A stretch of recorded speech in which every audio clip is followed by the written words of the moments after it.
Assalamualaikum warahmatullah. Welcome back, guys, to our program. By the way, Ramadan Mubarak to all of you. So we are in the 6 days of Ramadan, inshallah. We will try our best to maintain our ibadah.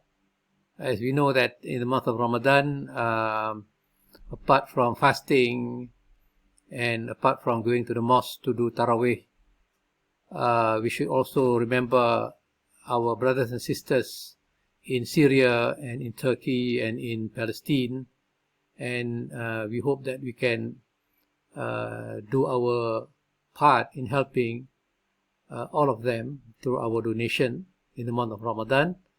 At the same time, this is the month of Quranic recitation.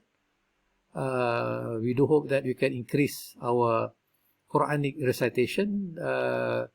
The recitation of the Quran doesn't mean to recite the Quran in Arabic and then leaving out the translation. Of course, you know very well that the non-Arabic speaking Muslim, we depend on our translation of the Quran in order to understand the message of the Quran. But then it could be quite tough, for many of us to read the Quran in Arabic and at the same time to read the translation, so that double time can be quite irritating to many, but we hope that this must be done at all costs, because the Quran is meant to be understood. Apart from reciting it, we must be able to understand what are the message conveyed by Allah to mankind. So it is very important for us to understand the message of the Quran in this month of Ramadan. At the same time, we also know that the first battle in Islam was fought in the month of Ramadan, which is the Battle of Badr, which means that it is not a month of comfort where we will lay around and sleep and be lazy. This is a month where we must exert our effort, to work hard to earn our livelihood. So people go to the office, and people who work in the factory or in the plantation, or those who go to the sea, to fish, all of this must go on. And these are not dunya, this is ibadah. Our work, to maintain our livelihood is ibadah. It is not dunya. It is not a waste of time.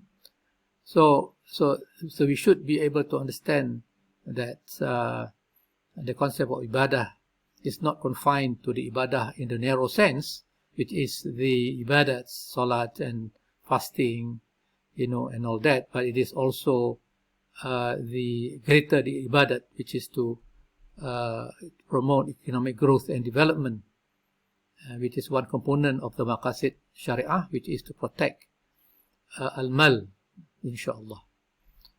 So that also means that the effort to do amal ma'ruf and nahi munkar, to enjoin the good and to remove the evil, must be ongoing in the month of Ramadan, especially in the removal of harm or removal of evil, which is very tough to do. It requires knowledge and skill and a high level of iman and taqwa. And we know that one of the examples that we can use is the Quranic commandment, wa halal bay' wa haram riba, that Allah has permitted al-bay' and prohibit riba. So the issue of riba is one of the things that I would like to share today.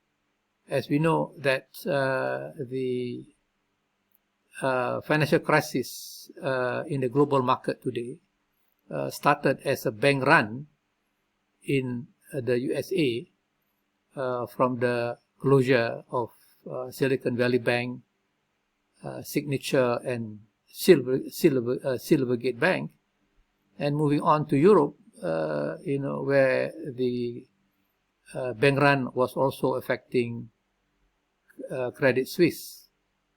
And now we are looking at Deutsche Bank that is facing credit crisis in view of the increase in their credit default swaps.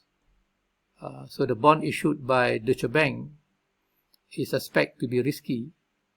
These are the bond, for Tier 1 CoCo bond and Tier 2 subordinated bond. So these are considered to be risky. So there's a possibility of default. So the price of CDS has gone up. So this is one crisis affecting the Deutsche Bank. So what we would like to see is that our Islamic bank, should not be facing the same problem.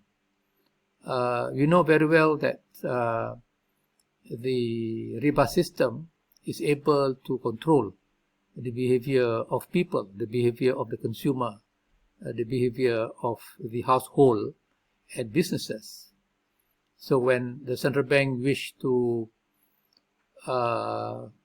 control inflation, for example, they will raise the interest rate so that the level of consumption will fall, as well as the level of investment will fall.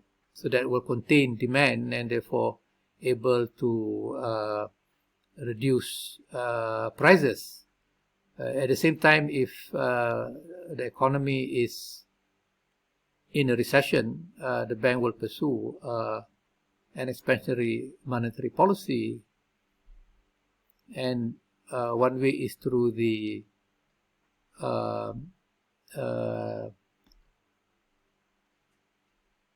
what we call the quantitative easing that was conducted in 2008 after the subprime crisis, but that has gone for too long, for more than 10 years, that have caused price to go up in the US, and that is why we see now the US through the Feds has been raising interest rate persistently, and they have caused problem to the banking system.